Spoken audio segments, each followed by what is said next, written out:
I'm gonna go ahead and get started. She's around. There we go.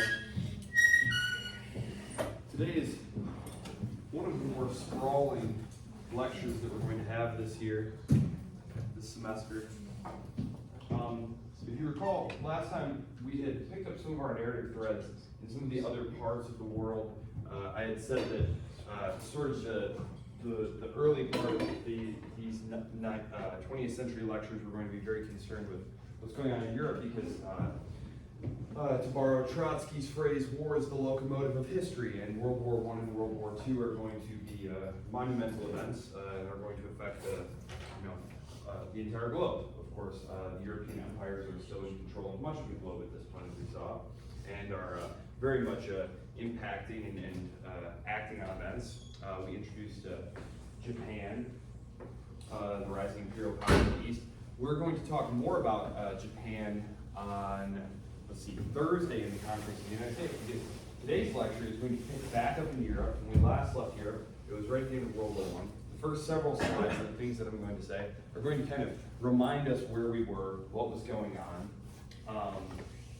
and then we'll kind of tie what was going on in Western Europe at the end of the war in with what was going on in Central Europe, where we had all these new states that were created out of the remains of the Austro-Hungarian Empire, places like Czechoslovakia, Poland, which was recreated. We're going to tie that in with the Russian Revolution and the Russian Civil War, which we also talked about several lectures ago. And so we're going to basically try and tie all of these things together to move ourselves up through the 1920s into the 1930s to kind of set the table for World War II.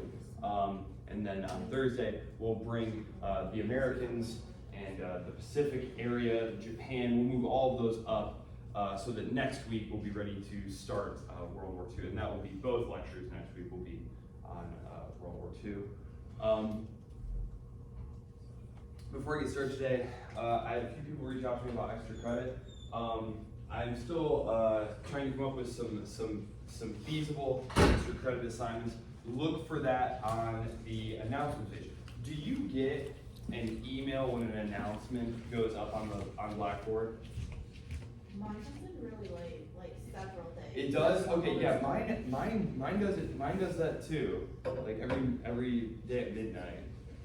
Yeah. Okay, maybe I'll just send like a mass email to the class with all the options then, rather than putting it on the announcements board. Just make a note about that. You can look for that later today. I had a couple ideas, so.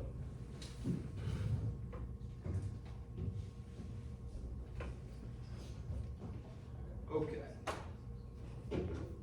All right. So, let's really quickly review what had happened at the end of the First World War here. The Austro-Hungarian Empire broken up into its constituent parts. Remember our map from Loso and Willeford had that great map of the Austro-Hungarian Empire with all the different ethno-linguistic groups. And I said at the end of this war, all of these are basically going to be broken up into their own states. We had Poland, Czechoslovakia. Only part of Poland was in the Austro-Hungarian Empire. Part of that was taken from Germany, which we'll talk about. Czechoslovakia, this was the Bohemian Czech lands, which are combined with the Slovak, the mostly rural Slovak population. Then there's Rump Austria, Hungary, and Yugoslavia. Yugoslavia, the Kingdom of the South Slavs. They're just going to mash all of them together into a very fractious kingdom. The Ottoman Empire is broken up, remember. The British mandates are established. These are going to be effectively colonies, right? Imperialism is becoming taboo. It's seen as one of the things that had driven the dynamics of the outbreak of the First World War. National self-determination of peoples was a big talking point at the conference, and certainly this was what was behind the creation of all of these states here. Whether or not you think those were actually fulfilling that or not, certainly the minorities of those countries would disagree. But in the Ottoman zone, you're going to have a lot of pretty brutal colonial policing actions. That's a euphemism for killing rebellious subjects. The French are going to move into Lebanon and kill many thousands. They're going to bring an army of French Senegalese colonial soldiers in to put down a rebellion.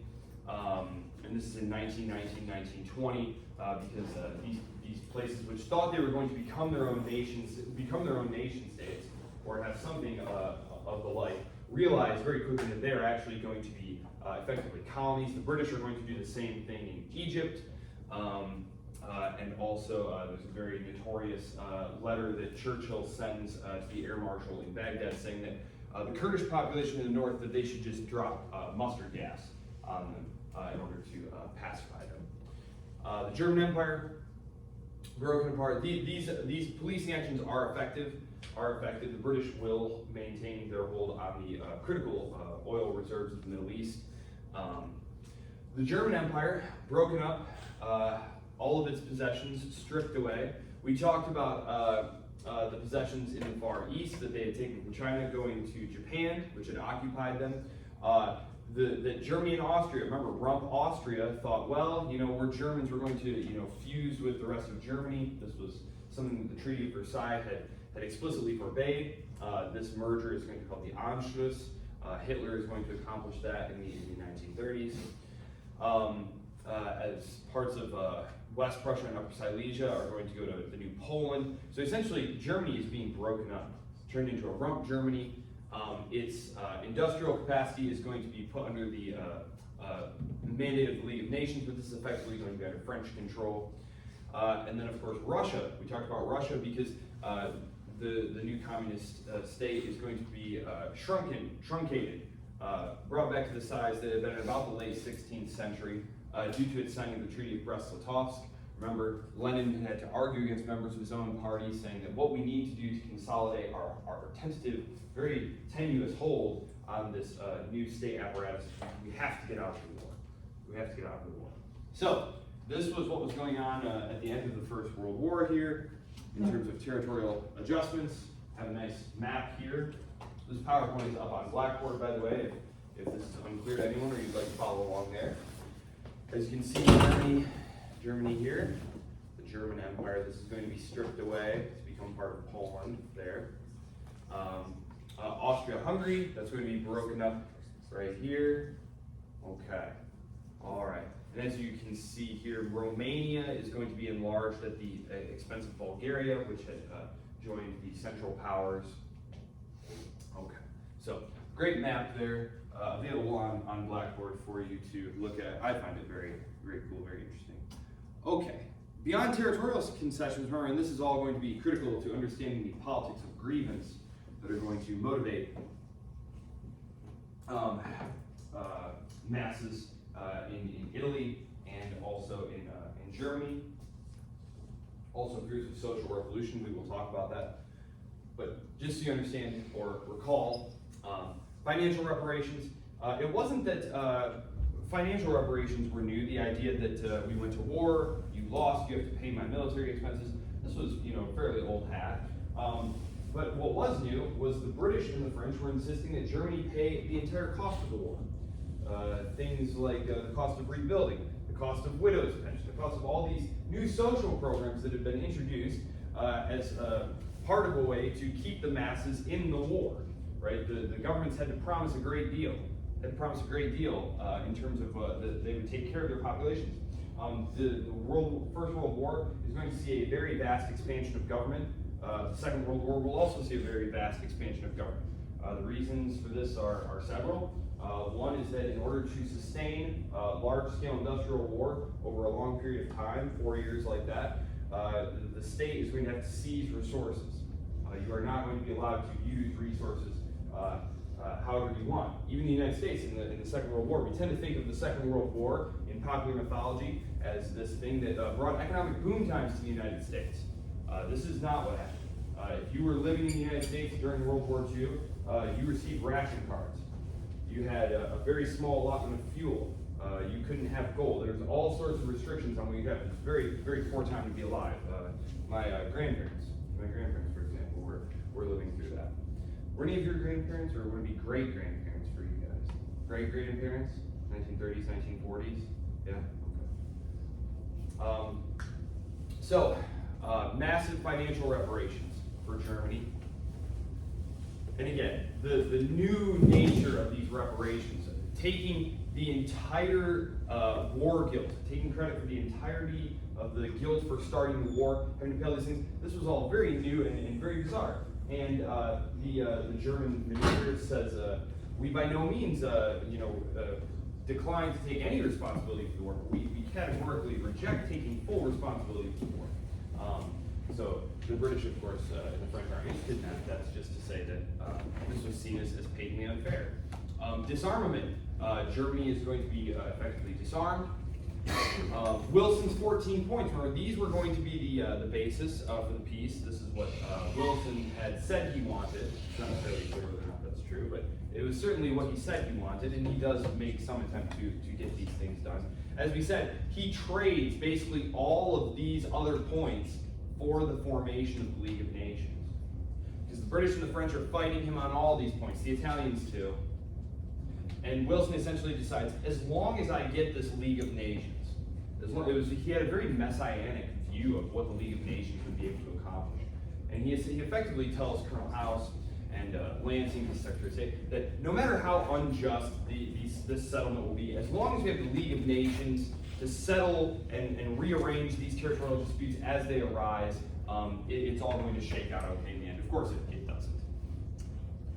And of course, the United States does not join the League of Nations due to Woodrow Wilson's being unwilling to adapt the language of the treaty to make it so that the United States was not automatically obligated to go to war.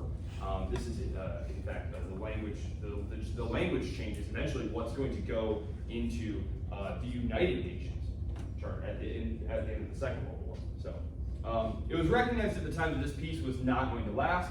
This was Ferdinand Foch. He was the leading French military figure at the time. He was present there at the negotiations. He says, this is not a peace, it's an armistice for 20 years.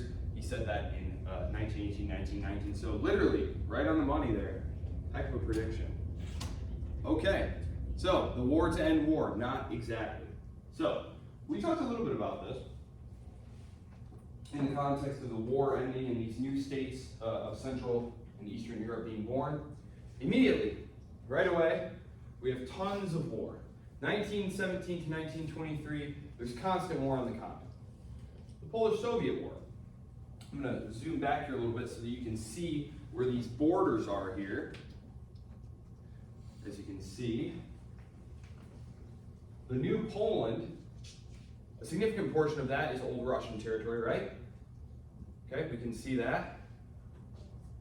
Russia, of course, had taken part of Poland during the partitions of the late 18th century, second half of the late 18th century, second half of the 18th century. It was completed in 1790s. There was also, as part of Marxist ideological doctrine, there was this German theory. There was this idea that socialism and communism would be realized in the most advanced industrial states.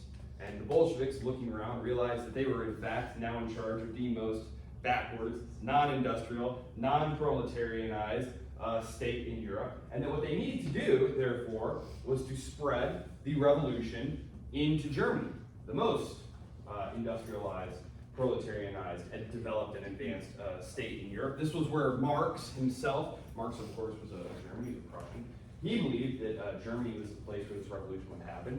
And there is a revolution going on in Germany at the end of the war. We're going to talk about this on the next slide. And so the Soviet armies are going to try and link up the German option, as it was referred to. But they're going to have to cross through Poland. The Poles, of course, are not going to be all about this. They're going to fight a series of contests. And in the last great cavalry battle of European history, the Poles will win and defeat the Bolsheviks. And this is the Polish-Soviet War. So the first of the Soviets' foreign wars is not successful. The Ukrainian War of Independence, this is a very complicated one, and I can't say anything more than there are going to be 11 armies in the field. My personal favorite is Nestor Makhno and his anarchists who have control of central Ukraine on and off for a couple of years. It's very interesting reading. Take a look if you're interested, especially because, of course, the Russo-Ukraine war has been escalated so severely over the last several years. Very interesting stuff here. The Poles, Pilsudski and the Poles, after they defeat the Russians, they'll sweep down and occupy Kiev. It's a very complicated conflict, but that's going on. Then you have the Lithuanian Wars of Independence here. And again, you have some Lithuanians who are collaborating with the Soviets, some who, have German sympathies, others, it's very common, some who are outright nationalists. The Greco-Turkish War, I'll pull this back up here so that you can see the Greco-Turkish War. Right here, as you can see, we've got all these islands. It's not entirely clear, right? Which of these states will possess these islands, right? So there's actually still, to this day, outstanding territorial disputes between the Greek and Turkish states. So, and of course, in the 1820s, 1830s, Greece had fought for its independence against the Ottoman Empire. This is the war that Lord Byron, the English poet, ever romanticized. Yes, that one. Okay, so carrying on here, the Hungarian-Romanian War, Latin War, Russian Civil War. I'm going to move to the next slide here so you can see sort of a graphical illustration here of what I'm talking about. All the places that you see in red are going to take part in a war, whether external or civil, between the years 1917 and 1923. So as you can see, World War I did in fact lead to eternal peace right away, right? No, not even close, right? And if you're wondering what is this about right here, Ireland, that's what's going on there. So the Russian Revolution, the German Revolution, what's going on there? Rosa Luxemburg, Karl Liebknecht, these were local communists, Spartakists, they called themselves.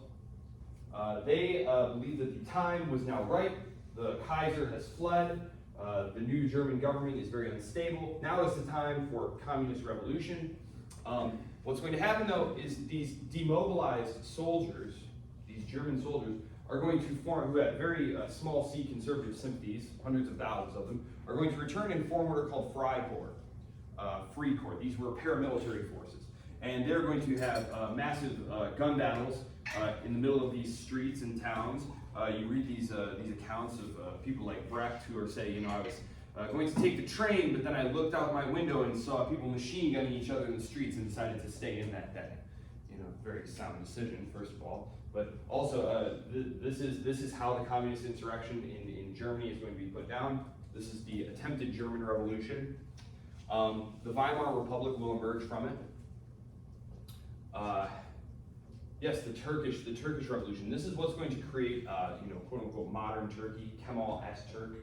He was the commanding officer. We first met him back during the Gallipoli campaign. He is the commanding Turkish officer there who helps defeat the British expeditionary forces. So all this to say, World War I is and its aftermath were hugely transformative to the map of Europe, to the politics of Europe. You have to imagine that Europe is rubble. A whole generation of young men have been wiped out. In Central Europe here, you have these quote-unquote states that have been formed, but they don't have the institutions that we associate with a state. In a lot of these cases, you just have this Rada, this local parliament who have said, we're now an independent state. Well, you don't have any treasury department, you don't have postal network, central bank, you don't have any of the things that school system, and you don't have bureaucracy, you don't have any of these things that are going to help you to run a modern bureaucratic state. And you're trying to do this out of the ashes of World War II in the midst of war and revolution. So this is a very tough time to be alive here. I'm eternally grateful to my great-great-great-grandparents for getting the heck out of there when they did. So, key treaties and agreements. The only one of these that you're going to see on any kind of quiz or test is going to be the Treaty of Versailles. This is just to illustrate how truly complex these settlements are going to be at the end of World War I. This is a survey course. We are not diving into the depths and nuances of these things, but just in case you are interested, you can consult the PowerPoint on your own free time and look these things up. The Treaty of Riga, for example, this is going to establish the peace between the Soviet Union and Poland. The Washington Naval Conference, that's going to establish a system whereby there's going to be a set ratio of battleships. Because remember, the arms race had been something that had been part of what caused World War I. And so they're all going to get together and say, okay, we're just going to establish that you can have this many, and if you have two, then they can have one, and if they can have one, you can have a half of one. And so it's a ratio system. The Treaty of Rapallo, that's going to be a very interesting one. That's going to establish relations between the Soviets and the Germans. So, very interesting stuff. Okay, Benito Mussolini. So I just talked about social revolution, the idea that this would spread. The property classes were feeling obviously very threatened by the spread of something like communism. And it's very easy to read history backwards and say, well, it was going to remain confined to the Soviet Union and Eastern Europe. But if you were a property person, a member of the old nobility in the aftermath of World War I, it was by no means clear that that was going to be the case. You had, after all, just helped lead your country into a totally disastrous war that had killed many people, and for no clear gains. In the case of Italy, even the government itself, a quote-unquote member of the victor side, is totally dissatisfied with what they get, totally dissatisfied. At the local level, Italy had a very advanced peasant socialist movement developing. These were essentially worker collectives who were forming, self-help groups, unions. The literature they call peasant collectives, but this is kind of what they were. They were getting together and trying to collectively bargain with the large landowners for increased pay, better working conditions, etc. Initially, the fasci, of which there were several different groups of black shirts running around, were essentially the conservative youth who were going around beating up or intimidating or murdering these peasant organizers. Benito Mussolini is going to be very effective at this. And much as we will see later, the conservative class, the landed and industrial class, are going to view someone like Benito Mussolini as a strong hand who will keep the country from being handed over to socialism or communism. The great irony, of course, being that Benito Mussolini had risen to fame as a socialist. He was one of the leading Italian socialists. In fact, at the outbreak of World War I, he is the editor of Avanti, which was the leading socialist periodical in Italy. What's going to happen here that kind of leads to his sort of transition over the course of the war is he's fired from Avanti for arguing that Italy needs to get into the war. Now, before the outbreak of the war, the Socialist International's position was that as a socialist, you have to refuse to participate in the war because it's just going to be the working class of Germany being pitted against the working class of France, being pitted against the working class of Great Britain, all for the benefit of the capitalists in these countries. And so good socialist workers should refuse to participate in the war, right? Benito Mussolini is one of those who says, no way, all good Italian socialists should, love the fatherland and want glory and possessions and stuff. And so he's fired. He writes these series of editorials arguing that Italy needs to get into the war. He gets fired. The French government, this is a fun fact, the French government, how's this for irony? The French government, the French secret services, start funneling money to Mussolini so that he can start a new paper and a new political party, which eventually becomes the Fascist Party. And of course, Benito Mussolini will invade France about, 20 years later. So there you go. Yes, right there, that's what I was just talking about here. He's embraced as a defender of the existing social order, someone who will keep social revolution from happening in Italy. He's effectively just handed power by the Italian government in 1922. He does sort of, in a veiled sort of telegram, say that, he is coming to Jerome. The government fears that he will attempt a coup, and there's basically just some internal discussions, and they decide, let's just basically hang him, make him a partner in government. He and his paramilitary squads. And so that's what happens there in 1922. It will inspire an attempted coup in Munich in 1923, called the Beer Hall Putsch. A disgruntled Austrian corporal. Who are we talking about here? He's going to be thrown in prison. Adolf Hitler. Adolf Hitler will credit Mussolini as being the man who, quote, showed us anything was possible. Because it was very obvious to anyone who was paying attention on the ground that Mussolini had just gotten himself put in charge of a country virtually without any bloodshed at all, and with only really threatening to do something. I mean, it was kind of an incredible transformation. Okay. Yes, I'll leave you looking at this page. This is better than staring at a picture of Mussolini while I talk. What do you guys think? Newspaper or a picture of Mussolini? So I'm going to talk for like 2 minutes here. Newspaper? I love old newspapers. I'm always going into like the mimeographic archives and stuff. I love reading old newspapers. This is a Brooklyn Daily Eagle. Very cool stuff here. Okay, so the European economic order. Probably, if you know anything about it, the most famous thing about it is in the 1920s, Germany undergoes hyperinflation, right? You have these very tragic pictures of people wheeling whole wheelbarrows full of Deutschmarks, millions and millions of nominal Deutschmarks to the store just to get a loaf of bread, right? Central banking is very, very, very new at this time. Obviously, there had been central banking in places like the Dutch republics and England going back, centuries. But these have been tethered to things like the gold standard. So these are experiments in pure paper money by these central banks. And no joke, the German head of the German central bank believed that printing more money would help inflation come down.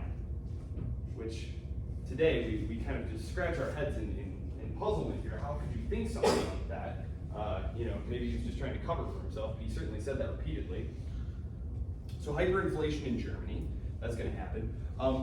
Overall, though, apart from this hyperinflationary episode, which was very destructive of the middle class's savings, think about it. You've been a good hard saver. You somehow survived through the war, and you've been, saving your money. You have it in the bank, and you've got, say, $2,000 in the bank. Well, with one small burst of hyperinflation, 2-year period of like, 1,000,000% inflation, all of a sudden all of your savings in the bank are completely worthless. It destroys that middle class. Germany will recover. The 1920s are actually a pretty decent economic time.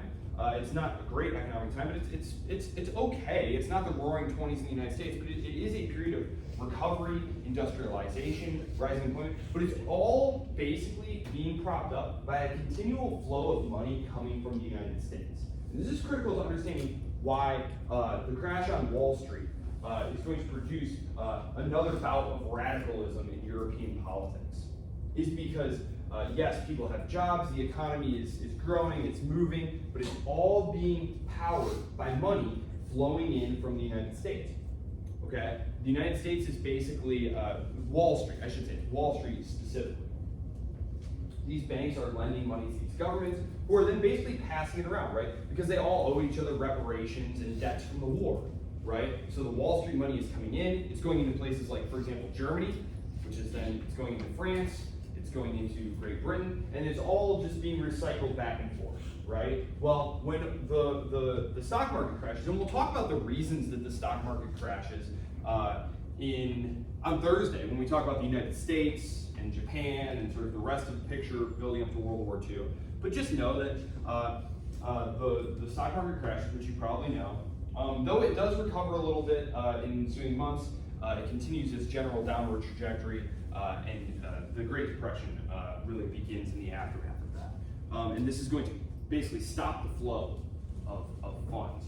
And you see something like this today in developing markets where you have this torrent of capital flowing in to these countries, and then something happens and these FDI flows, foreign direct investment flows, stop. And all of a sudden the economies that you thought were very strong, it turns out that they were just being propped up, and then everything starts to collapse. And this is of course what is going to happen there. Also, what's going to happen is the United States, which by this point is the most powerful economy in the world, is going to take a turn to protectionism. Protectionism means putting up barriers to other countries' products, the manufacturing of other countries, the other products of other countries coming into your own country. This is going to be critical to understanding why Japanese expansion in Asia happens when it does.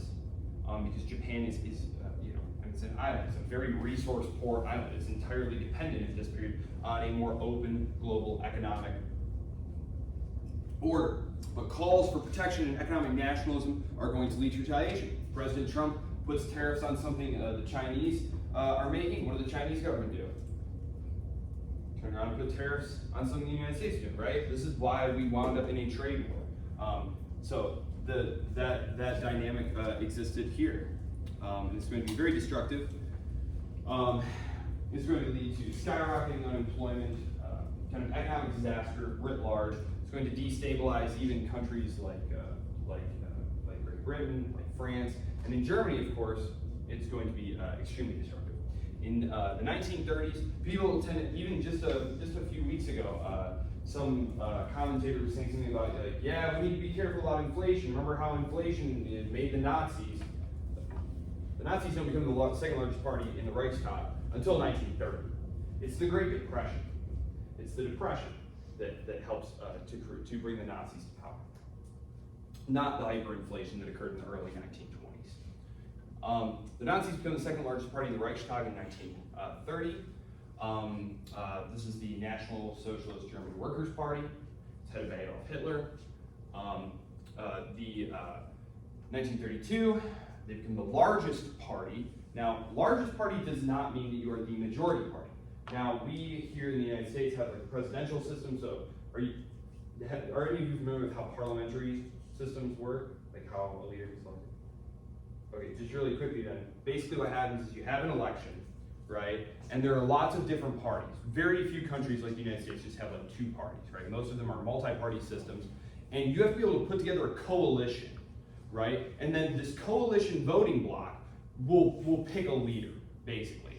And in order to be like the prime minister or something like that, you have to keep your bloc that put you in power in line. And if you lose your parliamentary majority, then the government collapses and there's new elections.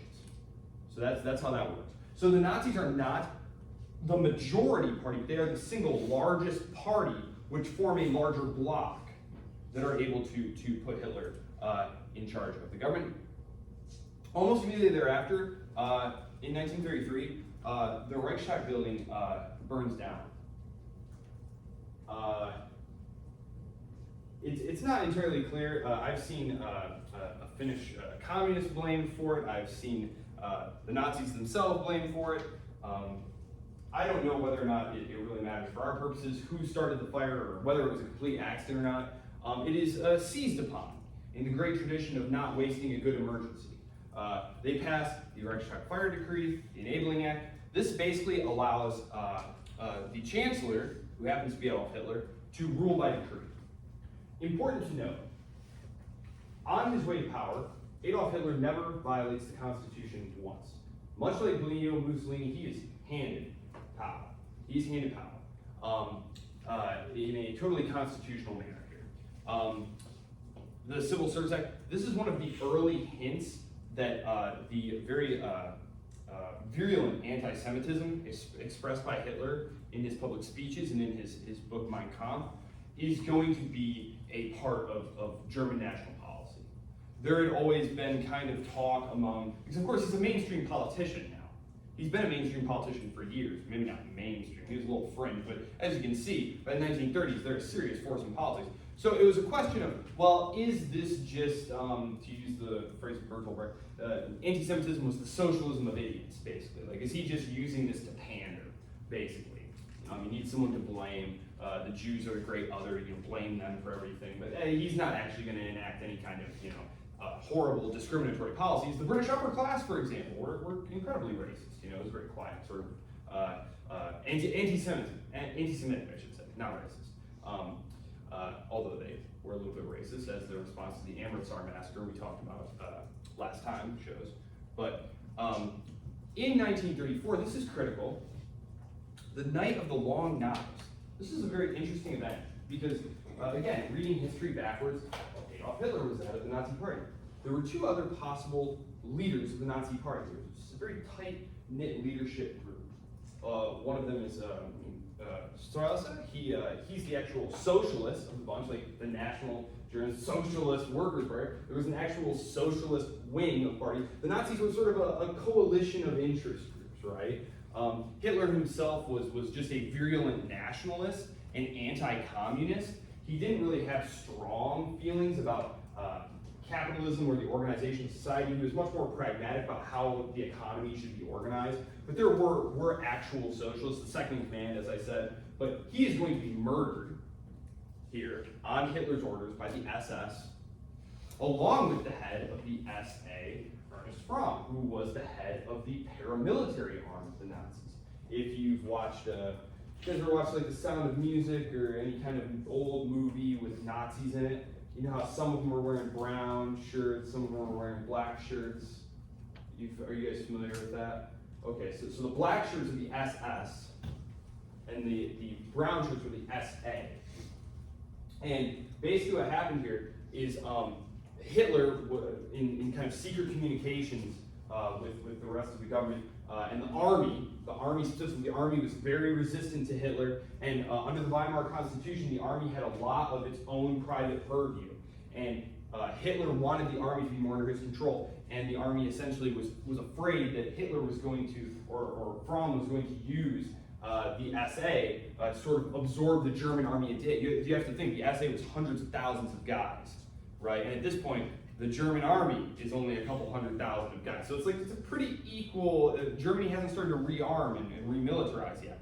And so Hitler essentially says, don't worry about him, he's on his way out anyway. And in this one night, the SS go around and murder anyone who could possibly compete with Hitler for power within the Nazi party.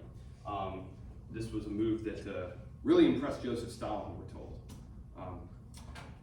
So, immediately after, understanding the rise of Nazi Germany, the first several years of Hitler's public life here, he of course is thrown in prison after the failed putsch in the early 1920s. He's let out after a few years, very short time in prison. Goes into politics. These first 4 years are basically Hitler consolidating power within Germany. Once he's done that and establishes control over the state apparatus and his own party inside Germany, he's going to immediately start looking outward.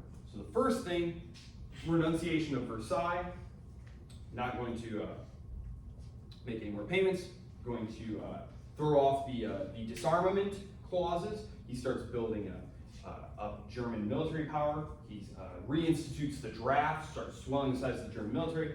The Rhineland is remilitarized, again with the benefit of hindsight. Remember the Rhineland, I'll put it up on the map here. The Rhineland, this area right here, where there's a lot of like German industry and stuff. This area was supposed to be demilitarized in order to allow the French to easily invade Germany in the event that Germany was mobilizing for war. In retrospect, benefit of hindsight, we know that had the French objected to this, fought Hitler then, it would not have been a contest at all. This is an important point about these early foreign policy forays, is that the German army, which is still dominated by the aristocratic Prussian class, who will try and murder Hitler several times eventually, are opposed to what Hitler is trying to do. They consider his foreign policy much too risky, much too adventurous, and they tell Hitler, we cannot do this because if the French send even a battalion to confront us, we're going to have to retreat in total humiliation. Hitler bets correctly that the French government will not do anything. The French have been hit by the Depression. The French governments are rising and falling. There's lots of internal domestic problems. He bets that they won't do anything without the British, and the British are very distracted with colonial problems, with their own unemployment problems. Britain is whacked by the Depression. Britain is trying to hold on to the empire. So unlike these other countries who are repudiating their debts and things like that, the British Empire is really trying to keep things together, maintain its credit, pay its debts. There's very high unemployment throughout the 1930s in Great Britain. The cost of living quadruples. I mean, it's very tough to be a Britisher at this time. The Anschluss, the Sound of Music. Yes, the Sound of Music. This is what's happening when they return and there's like a Nazi flag and they flee the country. The Nazis are taking over. There had been an attempt to seize power by the Austrian Nazis who had murdered the leader of Austria the year before. This had actually been prevented by Benito Mussolini, ironically. Again, reading history backwards, it's so obvious that Mussolini and Hitler and all them were going to get together. At the time, the British and French both thought that Mussolini might help them balance against an obviously on-the-move Germany. Mussolini tells Hitler, we have interests in Austria, so don't try and make a move. This is something that we don't really go into in this class, but essentially what's going to help push Mussolini into the Axis camp, the eventual Axis camp, is Mussolini is going to go on several foreign policy adventures himself in Africa, and this is going to cause the British and the French to try and use some of the League of Nations instruments, economic coercion, to get him to stop. And so they put like sanctions on Mussolini when he moves into these places. It's a very tough. There's a book called The Making of the Economic Weapon by Nicholas Boulder, if you want to read it. It's all about these early efforts at using economic sanctions and economic pressure to change state behavior. And the Italian case is one that he looks at very in depth, because there are all these, and it's so telling because there's always different priorities that you're trying to balance. And in this case, the British are trying to stop the Italians from conquering these people in Africa, Ethiopia specifically. But they also are trying not to alienate them and push them into the arms of Hitler.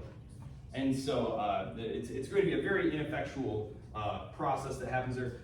Probably would have been better to do nothing at all, because the very ineffectual response to these adventures by the Italians and the Japanese, which we'll talk about on Thursday in China, are just going to serve to reinforce to Hitler this idea that expansionism, more aggressive foreign policy moves are not actually going to be checked or challenged by the British or the French.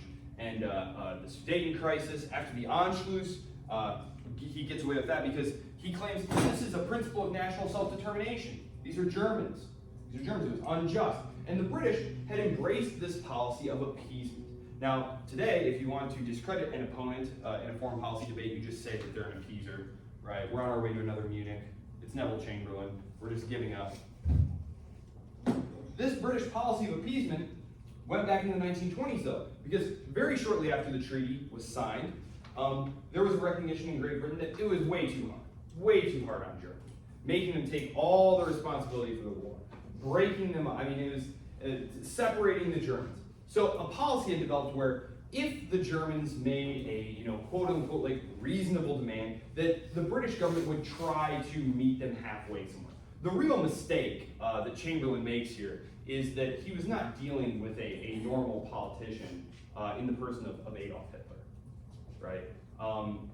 Because you can see this in communications between Hitler and the Prussian general staff, the old general staff of the army, who think in terms of like very rational balance of power politics, whereas Hitler had these ideological dreams of expansion to the east and this sort of end of times conflict with Bolshevism, with this Jewish Bolshevik conspiracy to undermine the Aryan race and stuff. Which, if you ever read Mein Kampf, just to get you an idea of just how not rational Hitler is, he makes note, and just how disdainful of this idea of reason he is.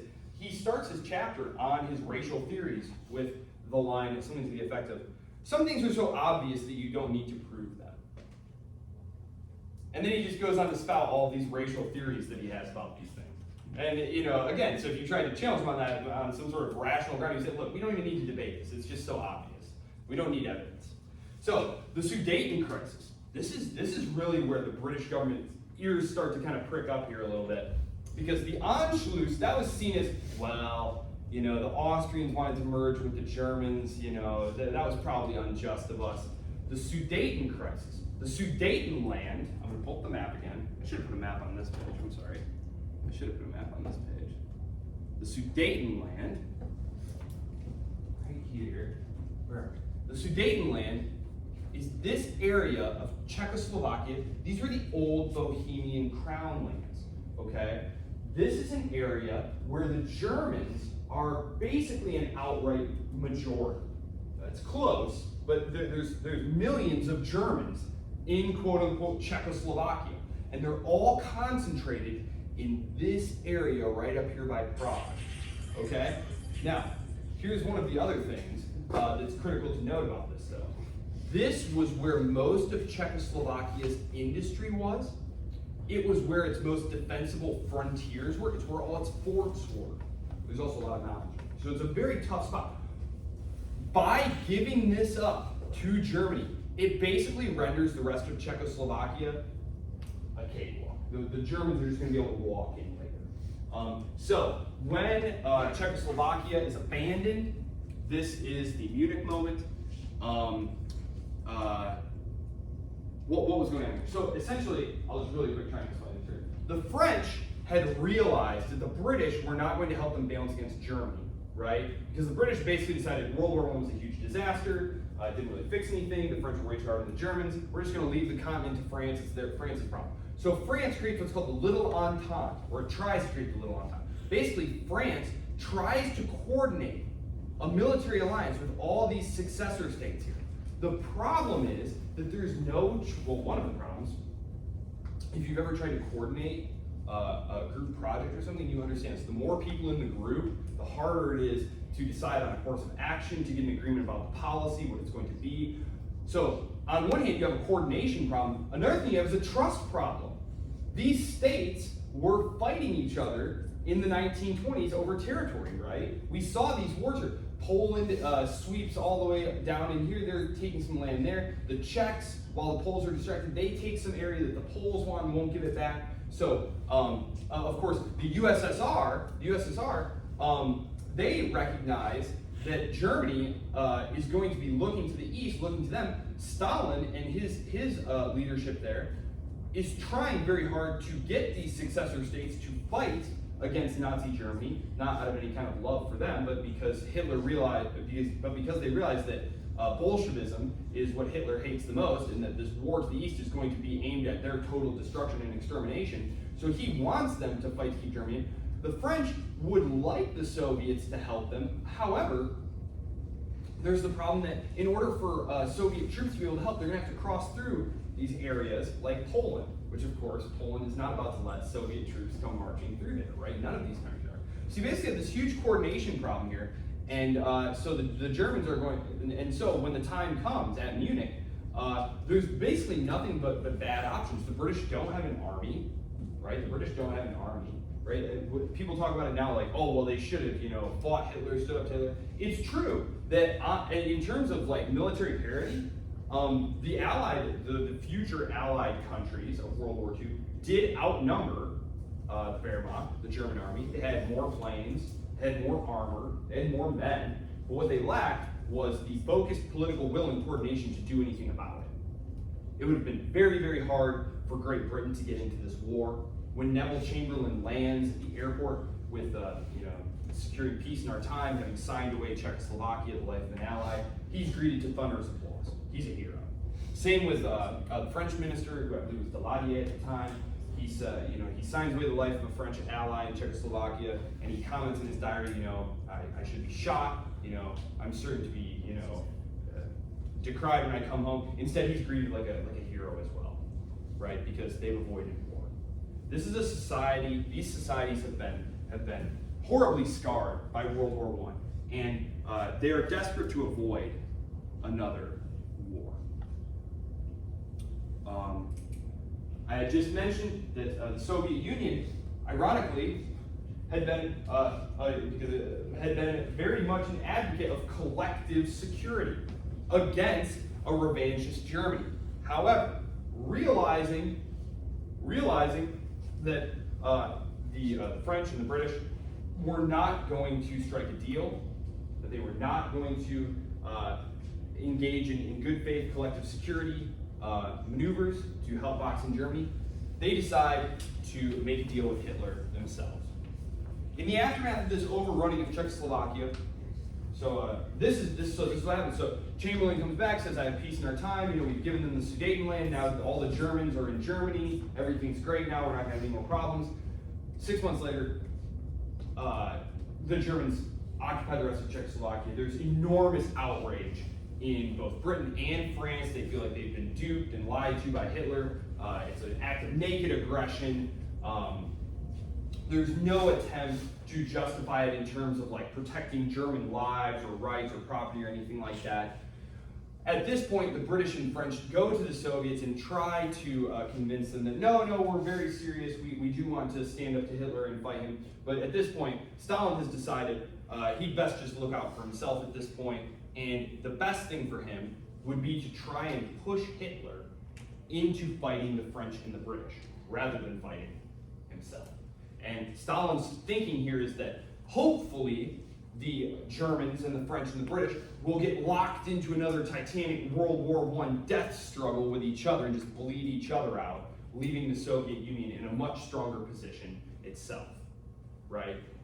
In the United States, there's a very similar conversation going on, and in Great Britain too, that what we should do is we should poke Hitler into going and fighting Joseph Stalin, so that way the Nazis and commies kill all each other, right? So everyone is basically trying to, in international relations theory, this is called buck passing.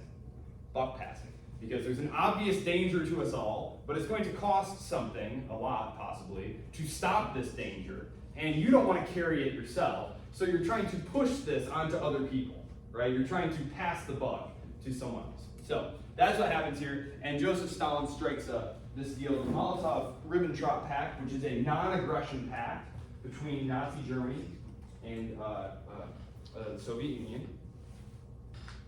There's a secret protocol attached to it, which says that when the war breaks out, and it's going to be over Poland, that's going to be the next item on the menu for Nazi Germany.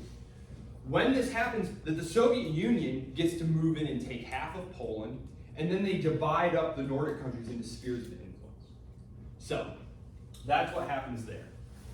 The failure of collective security. Okay, yes, that was the interwar years. Okay, any questions about anything that I just ran through? I know we covered a lot today.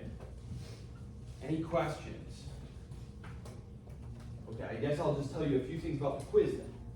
The quiz, which will open tonight. Because I know we covered a lot of information here. Okay, let me go back here real quick.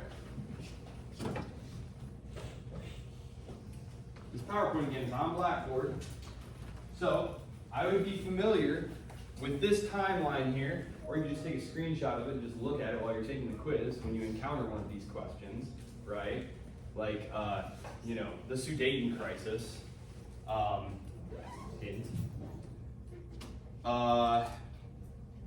The Night of the Long Knives. The stock market crash. The stock market crash in 1929. Understanding how this rebounded on the economies of Europe. Understanding how these financial flows were all interconnected. And how these European economies, once these financial flows stopped, were basically dead in the water, right? It basically, what today we recognize as like an emerging market crisis. Benito Mussolini, 1922. The Treaty of Versailles, which you all know. This was all review stuff here. So there's only 6 questions on this one. There's only 6 questions on this quiz, and they all relate to Europe during the interwar period, so from like 1921 to 1938. Okay? All right. If you have any questions, please don't hesitate to reach out. Get out a little bit early today. Look for an email from me tonight with extra credit information.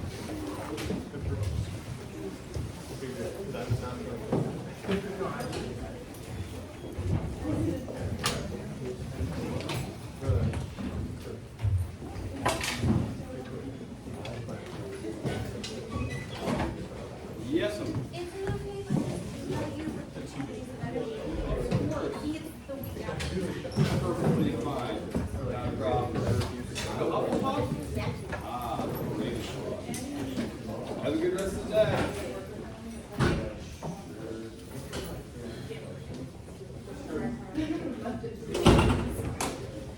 Alright, see you later. It's like the one semester, I don't have the classes on Monday and Wednesday. Greetings, Fernando, how are you? Marvelous. What can I do for you, sir? Yeah, because I arrived kind of late. I think I missed like the 10. Don't even worry about it. I already got you marked down. Thank you so much, Fernando. Yeah, Have an excellent rest of the day. Yeah, you too. I also did that.